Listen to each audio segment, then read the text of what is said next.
Have you ever wondered whether the foods on your kitchen shelf are quietly feeding the risk of disease or, on the other hand, silently helping your body defend itself better? And after the age of 60, when recovery slows down and inflammation tends to linger longer, could a very ordinary eating habit be affecting your health more than you realize? I am an oncologist, and I have seen prevention come too late for far too many families. Today, I will explain this in simple, practical, easy-to-understand language. No unrealistic promises, just 6 simple foods that research suggests are worthy of your attention.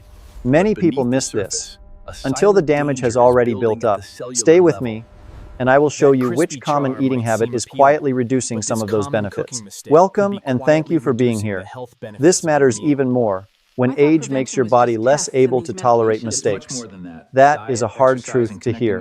One mistake many people over 60 often make is thinking that cancer prevention mainly has to do only with screening, medication, or family history. Of course, those things are very important, and I do not want to downplay them in any way. But that is not the whole prevention story for older adults. Daily habits matter too, and food is part of that story every single day. Your body does not wait until your next medical appointment to decide how well it handles stress. It is constantly repairing damaged cells, calming inflammation, and managing oxidative pressure. At the same time, it is monitoring blood sugar signals.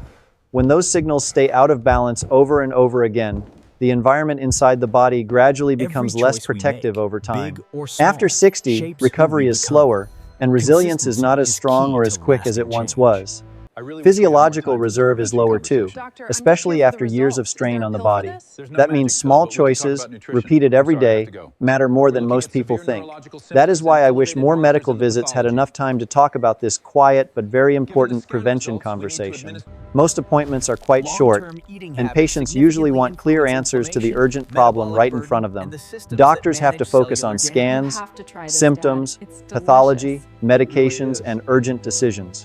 So, the quiet conversation about food often gets pushed aside during medical visits, and that comes at a cost.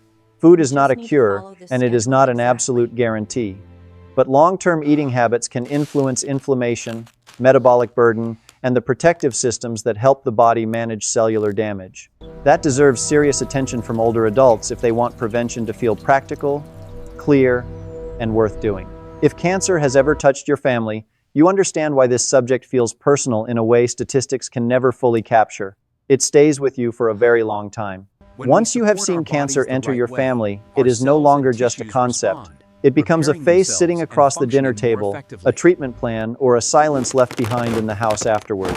Many older adults carry that fear while also living with high blood sugar, low activity, and excess weight.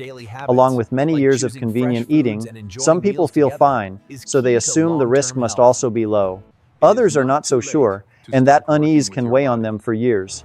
They think about their parents, spouse, siblings, or friends, and they wonder. In many cases, it is still not too late to start changing direction. Your body no longer responds the way it did when you were 40, but it still responds when you begin supporting it the right way. That is what I want you to hear very clearly today. It is still not too late to reduce some of the burdens working against your body. That matters deeply. You do not need a strange supplement or an expensive promise to begin making meaningful changes. You need consistency. You need practical foods, realistic habits, and a clear reason behind each recommendation. That is far more helpful than fear, guilt, or costly promotion. These 6 foods are not rare, and they are not only for perfect people. They are very ordinary choices in the supermarket, but they carry preventive value that many patients have never had properly explained to them. One of them is especially easy to prepare the wrong way. That mistake quietly reduces some of its benefit, and I do not want you to make it. So this is how we are going to walk through this video together, clearly and calmly. I will count down 6 practical foods, from helpful to most powerful. Each one has a reason it deserves to be on this list. With each one, I will explain how it may be working inside the body, why it matters after 60, and how to use it wisely. Near the end, I will also share a 10-second tip that older adults can use every morning. It will help you follow this list more easily. No confusing terminology, no extremes, just a clear countdown of 6 foods that can help you shop, prepare, and eat with more purpose starting today. After 60, cancer prevention usually stops looking like one dramatic choice and starts looking like repeated signals your body sees every day. That is why the most helpful foods are often not exotic.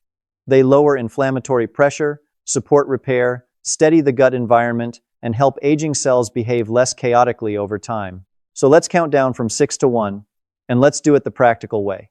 Not miracle talk, not supplement hype, just 6 foods that deserve more respect once repair slows and resilience is less forgiving. At number 6, berries. This one surprises many older adults because berries look small and almost too simple to matter. But the deeper value is in their dark pigments, especially anthocyanins, which researchers keep studying for oxidative stress, inflammation, and cellular signaling. In plain language, berries help act like a protective shield against some of the chemical wear that builds up with age. They do not make you cancer-proof, but they may help reduce some of the background damage that can push cells in the wrong direction over many years. That matters more after 60 because older tissue has less margin for error. DNA repair is not as sharp, inflammation is easier to trigger, and years of wear and tear have already left their fingerprints. The preparation mistake is turning berries into dessert and thinking the berry is still doing the heavy lifting. A bowl of berries is one thing. Berries drowned in syrup or sugary topping are something else. Keep them simple. Fresh or frozen both work well. Stir them into plain oatmeal, unsweetened yogurt, or a small bowl of cottage cheese. If chewing is harder, thaw frozen berries and spoon them over breakfast. A smart pairing is nuts or plain Greek yogurt, because that slows the meal and makes the fruit less likely to act like a quick sugar hit. A practical intake suggestion is half a cup most days, not as a cleanse, but as a repeatable habit. Quiet value. Now let's move to number 5, because this next one does not look like a prevention food either. Number 5 is extra virgin olive oil. Many people think of it as just a cooking fat, but a better way to see it is as a delivery system for protective plant compounds. Good extra virgin olive oil contains polyphenols that are linked to lower inflammatory signaling, lower oxidative stress, and healthier metabolic patterns. That matters because chronic inflammation is one of the ways aging can quietly change the body's internal climate. The goal is not to fear every inflammatory molecule. The goal is to stop feeding a daily pattern that keeps the body irritated and easier to destabilize. One reason olive oil matters after 60 is that it often replaces something worse. It can help push out deep-fried convenience foods and processed dressings that bring more baggage than benefit. The common mistake is overheating it carelessly or using it as permission to eat a meal that is otherwise highly processed. Olive oil is not a magic shield for fast food. It works best inside a better pattern. Use it where it helps most. Drizzle it over beans, tomatoes, cooked greens, or roasted vegetables. Turn it into a simple dressing with lemon, herbs, or garlic. That pairing matters because olive oil can also help your body absorb certain fat-soluble plant compounds more effectively. A simple serving idea is 1 to 2 tablespoons across the day, used in place of less helpful fats, not poured without thought. And if this one feels too ordinary to count, keep going. The next food is where many people still carry an old fear that no longer deserves to run the conversation. Now we step into a different layer of protection. The first 2 foods help lower background stress. The next 2 are more about helping aging bodies handle exposure and keep surveillance systems from drifting off course. At number 4, the broccoli family. Broccoli, Brussels sprouts, cabbage, cauliflower, kale, and similar vegetables earn their place here because they contain glucosinolates, which break down into compounds such as sulforaphane and indoles. In simple terms, these compounds are studied because they appear to support the body's own detox and defense systems. That matters after 60 because the body is still capable of protection, but it is often slower and less coordinated. You may still clear damage, but the process can become less efficient after decades of exposure. This is where cruciferous vegetables become more than side dishes.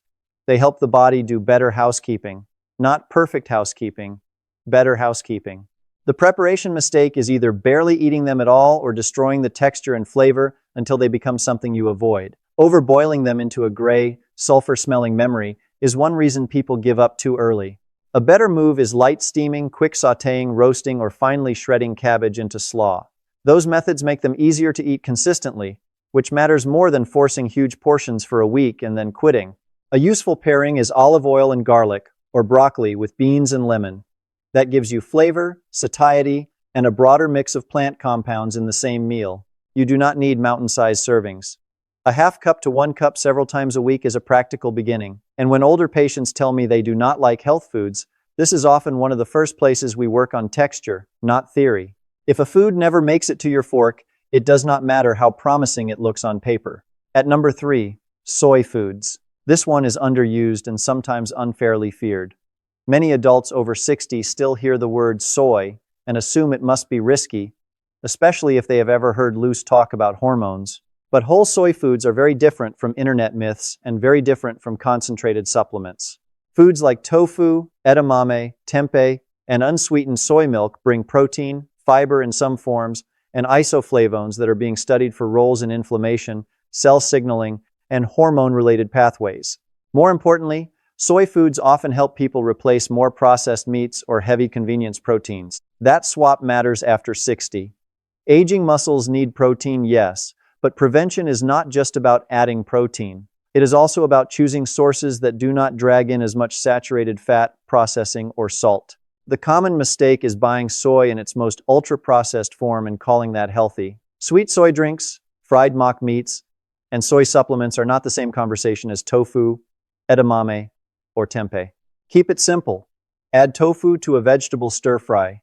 Blend unsweetened soy milk into oatmeal. Toss edamame into a salad or soup. Pair soy with mushrooms, greens, or cruciferous vegetables for a stronger plant-forward plate.